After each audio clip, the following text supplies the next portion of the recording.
My name is Emily. I'm 32 years old, and for as long as I can remember, my parents have never loved me. I gave them an invitation in October. It was the most crucial one of my career. I thought that this time might be different.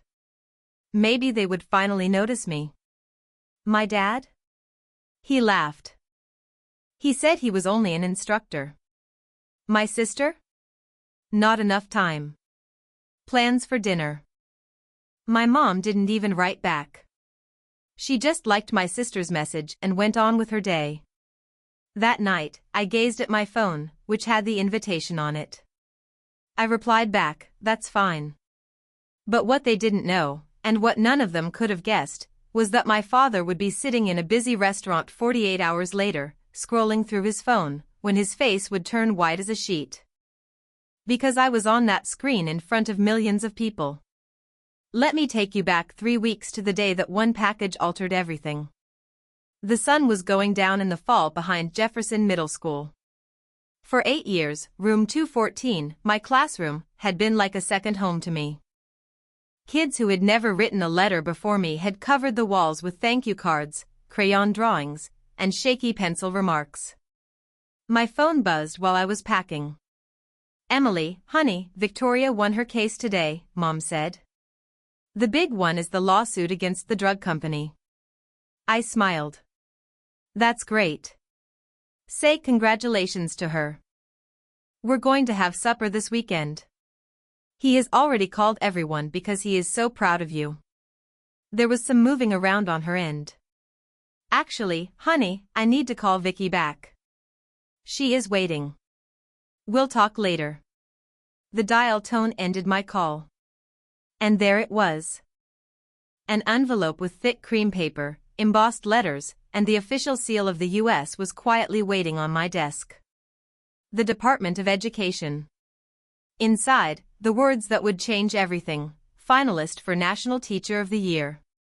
I was one of 4 finalists in the whole country. The award would be given out in Washington, D.C., by the Secretary of Education. It would be shown live on C-SPAN. I looked at the cards on my wall that said thank you. At least one person thought I was important. This wasn't the first time someone has cut me off in the middle of a statement. My parents were late to my master's graduation 3 years ago. 2 hours behind. They said, traffic. But the next morning, I heard my mom gloating about how many awards my sister had won. No calls on my 30th birthday 2 years ago. Nor from my dad, nor from my mom, and not from Victoria. I learned to cease having hopes. But this letter, this was different. I started a group chat with my family. My thumb was hovering over the keyboard. After 11 iterations, I had cut the message down to its most important parts. "Hello, everyone. I have some news for you. I am one of the finalists for the National Teacher of the Year Award. The ceremony will be in Washington, D.C. on October 15th. It would mean a lot to me if you could come. Love, Emily." I hit send. And waited. All 3 of the texts appeared as read by midnight. No answer. A notification the next morning. Gray dots are under my dad's name. He was finally typing. Then the message showed up, just a lowly award for a teacher. Not going to Washington for that foolishness. I read it 3 times. It hurt worse each time. Just a simple teacher. Victoria's answer came up before I could respond. "Sorry, Em. That night, Mark and I are going to supper. Can't cancel. You know what I mean, right? And what about my mom?" A quick like on Victoria's message. That was all. My chest got constricted. The familiar pain came back. It was the same one I had when I was 12 and saw my father display Victoria's report card on the fridge while mine went straight into a drawer. I wrote 4 words. "That's okay. Don't worry." I didn't shed a tear. I had quit crying about my family a long time ago. Something harder, though, settled in my chest: resolution. I would go to Washington by myself. And no matter what happened, I would know I deserved to be there. Then my phone went off. Martha, Grandma. Her voice was warm and steady, unlike my parents' voices. Emily, I heard about the nomination. Did you let your parents know? I didn't say anything. She got it. Don't worry about them. Sweetheart, pay attention to what you're saying. I'll see you in Washington. And then it hit me, I wasn't alone for the first time. 2 weeks later, Washington, D.C. The city sparkled in the fall light, and the streets smelled like ambition and toasted chestnuts. I had come alone, and my baggage was heavier than my heart but lighter than the weight I typically carried around my family. There were finalists from all around the country at the hotel. They were teachers who had converted deserts into gardens, classrooms into labs, and failing children into scholars. People whose work didn't merely make the news, it changed lives. I felt tiny. The first envelope came next. Not from the people in charge, not from my school. From Grandma Martha. A letter in her exquisite looping script was inside. Emily, don't forget what I said. Even if they don't pay attention to you, the world will see your brightness. Don't trust anyone without thinking. Not even those who smile at you. What she said made my stomach turn. Grandma Martha had always been unique. Sharp, calculating, and guarded in ways that worried me at times. But she was the only one who really believed in me after my parents left me. The first event was a welcoming supper at the old Jefferson Hotel. The finalists talked, laughed, and shared their nerves with each other. And then I saw her. Zoya. You couldn't help but notice her. She was tall, confident, had lightning-like eyes, and a smile that veiled something darker. She was a science teacher from Chicago who has changed STEM programs in schools that didn't have enough resources. Everyone was drawn to her, but as our eyes connected, it was as if she knew something I didn't. Maybe she had been waiting for me. Emily, right? She said, her voice low and clear. Yes, I said, holding my wine glass tightly like it was a lifeline. I've been keeping an eye on your work. It's impressive that you were nominated. Most people don't go this far without being noticed, or unfairly noticed. I frowned. Unfairly? She leaned in. Sometimes, getting credit isn't about merit. It's all about who you know, who you can get to do what you want, and who wants to see you fail. I felt a cold. She wasn't making things up. My parents had already shown that much. We went to the National Education Museum the next morning. I listened to the other finalists and took mental notes, but Zoya was next to me, muttering little secrets about the competition, such hidden rules, behind-the-scenes politics, who the judges loved, and who the media liked. She said, "You can trust me. But only if you play smart." I nodded, not sure whether I could or wanted to trust anyone this far from home. That night, in my hotel room, I opened the folders Grandma Martha had sent me. They featured press clippings, letters of recommendation, and pictures of students whose lives I had touched. But there was one item that made me stop in my tracks, a full file on my parents. They were all there, every failure, every falsehood, and every bias. Her note was on top, "Emily, now you get it. They never wanted you to do well. But we will make sure that everyone sees you." And at that moment, I felt something I hadn't felt in years: the power. Not the power of money or influence, but the power of the truth. I learned that not having my parents around in Washington, D.C., with the golden chandeliers and watchful eyes, wasn't a sign of weakness. It was what kept me going. I wasn't just fighting to be seen. I was fighting for what was right in the most private and modest way possible. And someone had just made sure I wasn't by myself. The day of the award presentation came like a storm across the city. The sunlight flooded across the marble floors of the Grand Hall, but it couldn't get rid of the knot in my stomach. All of the finalists had practiced their speeches, smiles, and thanks. Every reporter had practiced their questions, and every camera had practiced its shots. And I was still holding on to the folder Grandma Martha had sent me, feeling the weight of every truth, secret, and betrayal my parents had left behind. Zoya came up next to me in the lobby. Her presence was like a lifeline that kept me grounded. "Remember," she said, "they can't control what they don't see. You are in charge of your story. Make it impossible to miss." I nodded. The ceremony started. The sound of camera shutters mixed with the sound of applause. I kept my head up and my hands firm, but every stride toward the stage seemed like walking a tightrope across a canyon. And then I saw them. My mom and dad. They sat together, completely still, with a mix of pride and calculation on their faces. They presumably flew in at the last minute after hearing that I had made it to the last round. My heart beat quite hard. I felt angry, hurt, and shocked all at once. When the announcer said my name, I froze for a split second, which was long enough for everyone in the room to hold their breath. Then I moved forward, hiding the folder under my arm. The judges complimented my work, talked about the children I had assisted, the programs I had developed, and the lives I had changed. I grinned, nodded, and then I opened the folder. Not the one that won honors. Not the one that has letters of endorsement. The one that has their secrets.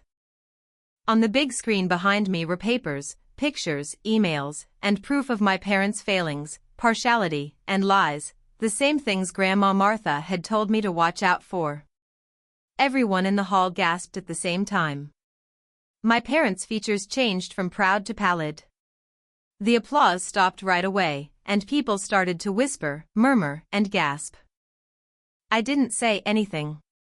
I didn't have to. The truth had worked for me. Then I heard Zoya's voice in my ear say, "You did what you had to do. Now, pay close attention." Because a new person had come into the room across the hall, someone I hadn't expected, Mr. Thompson, the head of the National Education Council. He had openly endorsed my parents' revolutionary methods for years.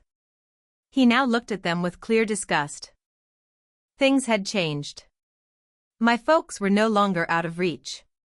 The ceremony finished with my name being called as the winner of the national prize.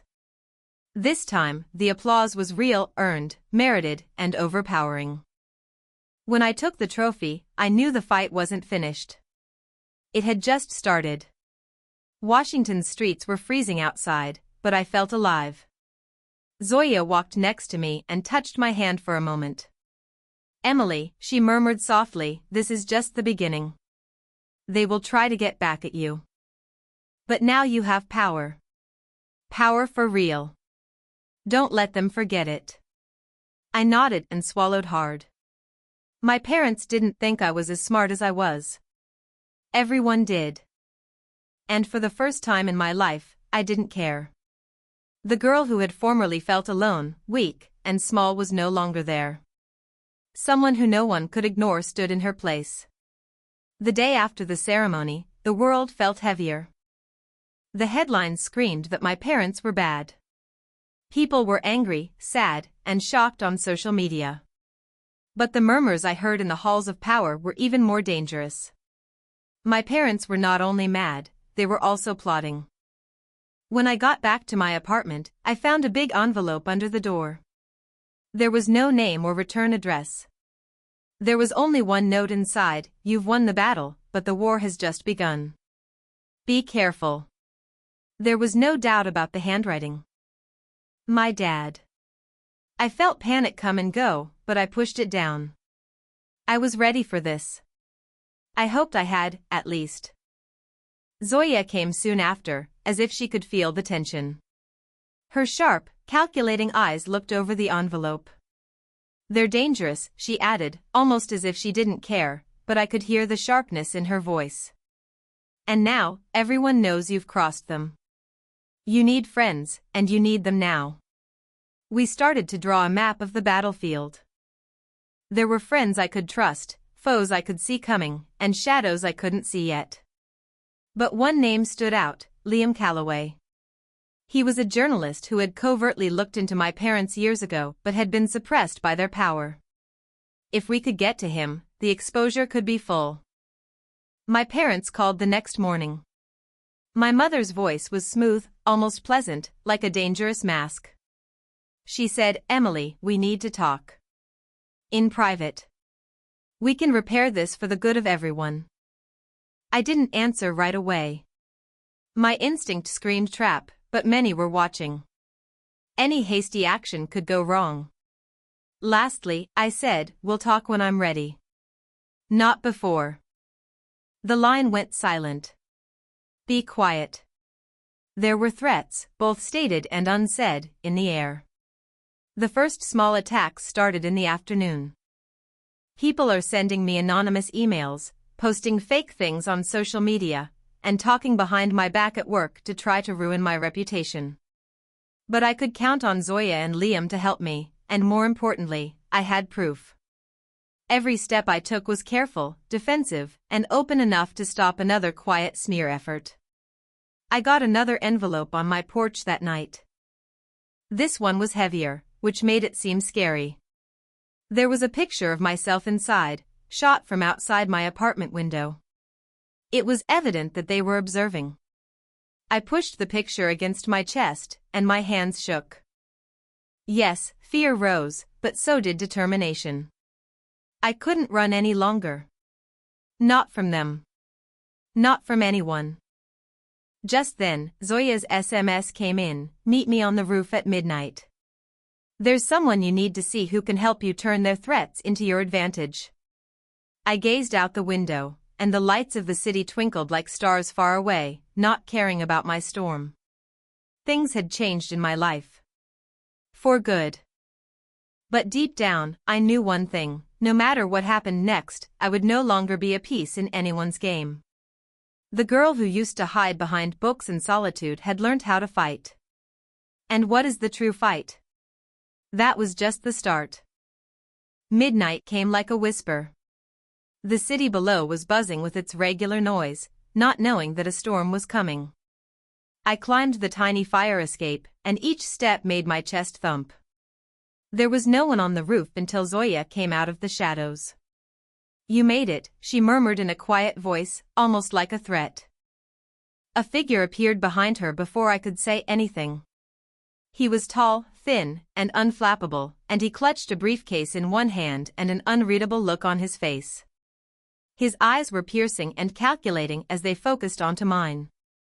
Zoya said, "This is Liam Calloway. He knows them better than anyone else." Liam nodded and kept his eyes on the speaker. "And I've been waiting for someone to be brave enough to fight back. You're that person, Emily." I had to swallow hard. I had only heard about the journalist whose investigations had brought down big individuals. Here he was, in person, asking to help. But it wasn't simple to trust. Not right now. Zoya moved closer. "He has proof that, if used correctly, might destroy their network. But you have to be clever. If you make a mistake, they'll make you go away. In a literal sense." Liam opened the bag. There were files, tapes, and images within. They showed everything from my parents' money schemes to their plans to blackmail people. The weight of it made my stomach turn. Liam said, "This is just the beginning. They don't think highly of you. They always do. But now you need to take charge." I stared at the evidence for a long time, the city lights bouncing off the glass. The terror that had kept me prisoner for months came back, but so did a strong, unbreakable will. I said, "I'm ready." Zoya smiled for a little time, but it was a good one. "Good. We plant the first seed tonight. And then, things will never be the same again." Liam gave me a tiny envelope. "This has directions. Everything depends on timing. You do exactly what it says. If you make one mistake, they'll know you were here tonight." I took it, and it felt heavy with fate in my hands. The rooftop seemed smaller all of a sudden, and the city below looked like a frightening game board. But for the first time in a long time, I felt strong. Not merely to stay alive, but to fight back. A strong wind blew across the roof, picking up papers and other loose items. Liam looked at it, then at me again. Don't forget that terror doesn't last. Regret never goes away. Don't let them tell your story. Zoya put a comforting hand on my shoulder. You are no longer alone. And believe me, they aren't ready for what's coming next either. As we went down the fire escape together, I recognized something scary and exciting at the same time. What we did next would decide everything. The conflict has really started. And this time, I wasn't hiding. The morning sun shone over my apartment in a way that nearly made it look like it was mocking me. I sat at my kitchen table with the packet Liam had given me open. The instructions were neatly folded inside. Every step had to be perfect. If I made one mistake, all I had worked for may fall apart. Zoya crossed her arms and leaned against the counter to watch me. Are you ready to do this? She inquired. I nodded, although my hands shook a little. I've been waiting for this my whole life. There was a secure line for Liam's voice. Timing is very important. The proof you have is really strong. But if you let it go too soon, they bury it. They cover it up if you wait too long. Do exactly what it says. Step 1, make it public. I opened the first folder and looked through the papers, bank records, secret contracts, and pictures from events where my parents' network had struck agreements in private. Every piece of evidence connected them to shady deals and corruption, showing the life they had created on lies and deception. The plot was in motion by midday. Zoya and I drove through the city and stopped at a secret spot where Liam had set up a safe upload station. He had encrypted everything so that he could give it to both journalists and watchdog groups at the same time. Liam warned, remember, once this goes live, there's no going back. They'll come after you in your mind, in the law, and maybe even in person. Stay sharp. I took a deep breath and looked at the screen of my laptop. The cursor was over the last button to upload. This was it, the moment I decided to stop being the daughter who had no authority. Click. Files started to flow to many news sites, watchdog groups, and social media platforms right away. My phone buzzed with encrypted alerts that confirmed that journalists were covering the story. The first reactions were posted within minutes. People were astonished, angry, and interested. Zoya smiled. Welcome to the end of the beginning for them. But the win was bittersweet. I knew my folks would find out right away. Richard Carter's phone would be vibrating in less than an hour. Diane would be checking her emails, and Victoria would be looking through social media. I got ready for the repercussions. Sure enough, my phone rang after 45 minutes. Number not known. I didn't pay attention to it. Another call. The same unknown number. Finally, Liam's voice broke through. They know. Get ready. The Carters sat in shock across town. Richard's hand shook over his coffee cup, Diane's face was pale, and Victoria's eyes were wide with fear as she read through the deluge of postings that showed everything they had done wrong. Now everyone knew about every lie, every secret bargain, and every time someone told me I wasn't worth anything. I didn't brag. I didn't make a call. I just observed from my flat, where the city was buzzing below me.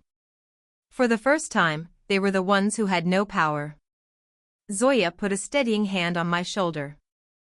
This is only the first step. They'll try to fight back, but you control the pace. Stay calm, stick to the plan, and you'll always be ahead. I nodded. My heart was still racing, but I felt a strong peace come over me. The terror that had controlled my life for years was gone. I wasn't just reacting anymore. I was in charge. And deep inside, I knew that things would never be the same again, for them or for me. The first strike was over. The conflict has really started. The next morning, the city was buzzing with murmurs, headlines, and flashing alerts. My phone kept buzzing all the time. Every alarm and ping confirmed that the storm I had started was real. People could see that Richard Carter's empire was falling apart. Big investors pulled out, reporters set up camp outside their offices, and the rumors of legal investigations grew into loud charges. Diane's carefully crafted reputation of being respectable was ruined. Social media had picked apart every lie, every trick, and every secret she had kept. Victoria, who had always shown off her privilege, now read through numerous lines of people making fun of her and not believing her. Liam's voice was calm on the phone, but there was a hint of eagerness in it. "They're freaking out." "That's great. But it can also be harmful. They will come after you now, in a legal, social, or even personal way. Be on the lookout." Zoya and I observed the ruckus from my flat. "I didn't think it would blow up this quickly," she replied, looking at my phone. "They're like a volcano. They've been holding all this pressure, and now it's coming out." Minutes afterward, the first legal notices came in. They were threats of litigation, cease and desist orders, and charges of defamation. But the papers I had given out were rock-solid, well-checked, and impossible to dispute. Their lawyers rushed to figure out that going after me directly would simply make the story bigger. Then the calls started. My phone rang non-stop, with calls from unknown numbers, prohibited numbers, and even lines from other countries that weren't marked. I didn't pay any attention to them. Everyone demanded answers: my parents, their friends, and their enforcers.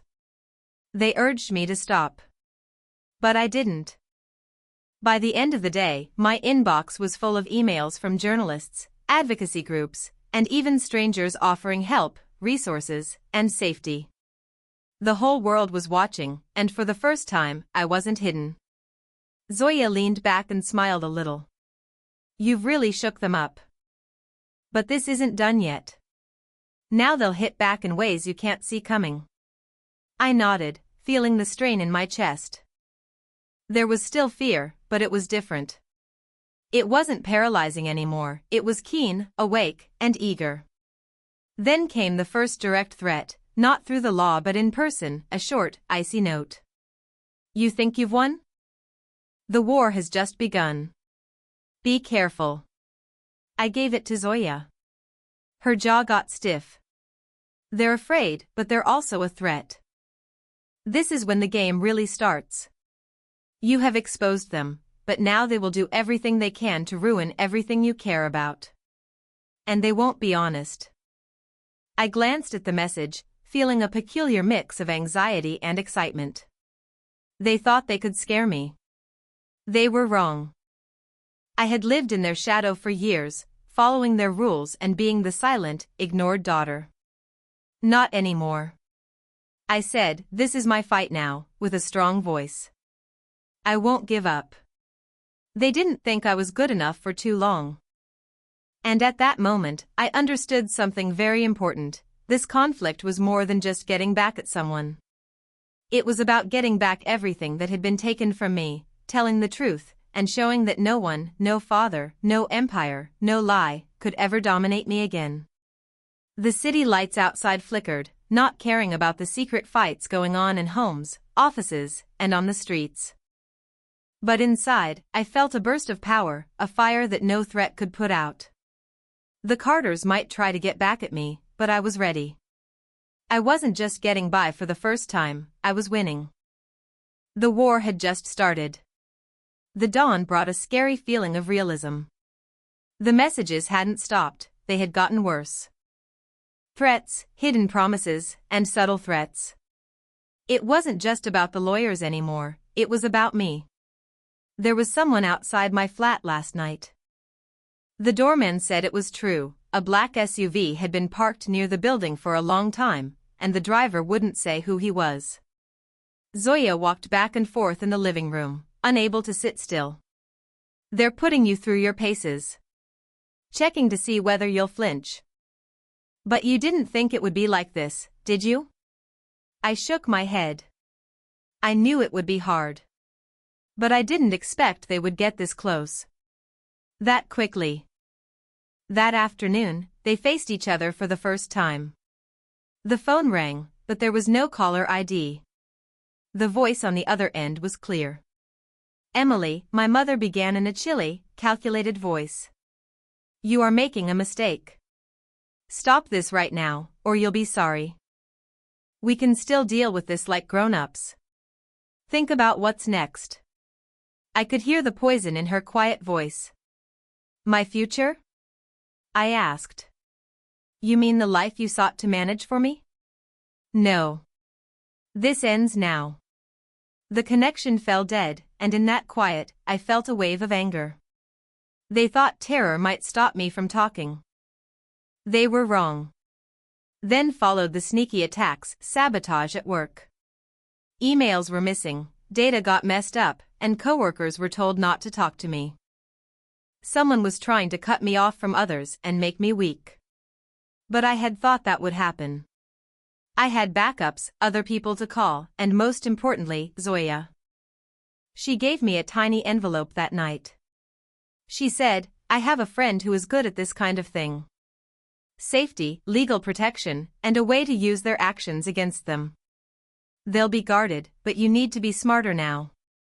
They're dangerous." I opened it. Inside were plans, details, and contacts, an unseen protection against the tempest that was coming. My heart raced. This wasn't just a game of retribution. It was life or death. The Carters got much worse by the next day. I got anonymous letters at work that threatened clients and coworkers if they assisted me. My flat got parcels that didn't have any labels on them. They seemed innocent, but they were clearly meant to scare me. Every move I made had gotten a planned, brutal reaction. But I wasn't going to give up. I made a prepared statement to the public, revealing some of their deception and warning them of the risks of going after me. The media jumped on my side right away, which made my parents back off, at least for a little period. That night, Zoya looked me over while we drank coffee. "You made it through the first wave. But this isn't the end. They will get worse, such lawsuits, public smear campaigns, and maybe even worse. You have to stay on your toes. Imagine this as a game of chess. Every move matters." I stared out the window at the city lights and thought about how hard the fight would be. There was still fear, but it was lessened by determination. Yes, they had power, but so had I now. They had never thought of resilience, truth, and allies who wouldn't be scared as power. I said softly, "This is war. And I plan to win." Zoya nodded. "Then let's make sure they can't get to you and start using their own moves against them. They believe they have control over this, but they have already fallen into my trap." I made fists. I wasn't just reacting this time, I was planning, expecting, and fighting back. For decades, the Carters had underestimated me. Now they were about to learn a frightening truth: the worst thing you can do is misjudge someone who has nothing to lose and everything to disclose. The next week was full of threats, spying, and deliberate moves. They monitored every step I took, read every email, and looked closely at every meeting. But I now had Zoya's network, and even though it was quite big, smart planning could beat it. It started with just one item in a local newspaper that talked of tiny corruption connected to the Carters' commercial operations. I had given the tips anonymously, which made people intrigued but not yet linked back to me. The response was quick. My parents called in lawyers, and their grins barely concealed their fear. Then the attacks on people got worse. Someone broke into my car, cut the tires, and wrote messages on the windows. It was a warning, cease or else. But for the first time, I wasn't scared. I felt clear. I thought it was time to go on the attack. I used the names and numbers in Zoya's package to find out who was behind the sabotage, a complicated network of workers, hired friends, and digital spies. Every step was planned, every threat carefully watched, and now it was feasible to use it against them. Zoya and I stayed up late that night sketching out the Carters' network. They think that having money and power makes them powerful, she remarked, pointing to a complicated chart. But real power comes from understanding how to predict every move, and they've created gaps. Big ones. I peered over the graphic and looked for linkages, weak spots, and patterns. Then let's take advantage of them, I said quietly. Let's show them what it's like to play with someone who isn't scared of them. The initial hit was small but very accurate. Anonymous reports to government agencies, little leaks to reporters, and quiet warnings to important business partners all made the Carters' firm less stable. They all started to panic. They started to fight with each other, mess up, and leave digital footprints. Then came the face-to-face meeting that I had been looking forward to but was also afraid of. My father made me do it, pretending it was to make things right. But Zoya told me, it's a trap. They want to see people scared. They want to have power. You can't let them have either one. There was a lot of tension at the meeting, which took place in my father's office. Every word was full with unspoken threats. But I was prepared. Calm, collected, and unwavering. I won't let you control me anymore, I said forcefully. Your games are over here. And everything you've tried to keep secret will come out. For a brief while, there was no sound. Then my mom's face changed to one of anger. She snarled, "You will regret this. Do you even know what you're doing?" "I understand perfectly," I said. "And I also know that fear doesn't dominate me anymore. You have not given me enough credit for too long, and that is your fault."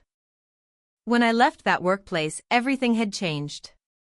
The Carters were still powerful, but they were suddenly weak and racing to get back in charge, exposed in ways they hadn't expected. When I walked outside into the cool evening air, Zoya's words came to mind, "This is the turning point. They will hit back harder, but we are in charge now. Stay alert. Be patient. And don't forget that they began this conflict. Finish it." For the first time in a long time, I felt free in a peculiar way. The struggle wasn't over, but things had changed. And for the first time, I wasn't just getting by. I was ahead. The spring sun came through the windows of my new brownstone apartment. For the first time in my life, it seemed like it was mine.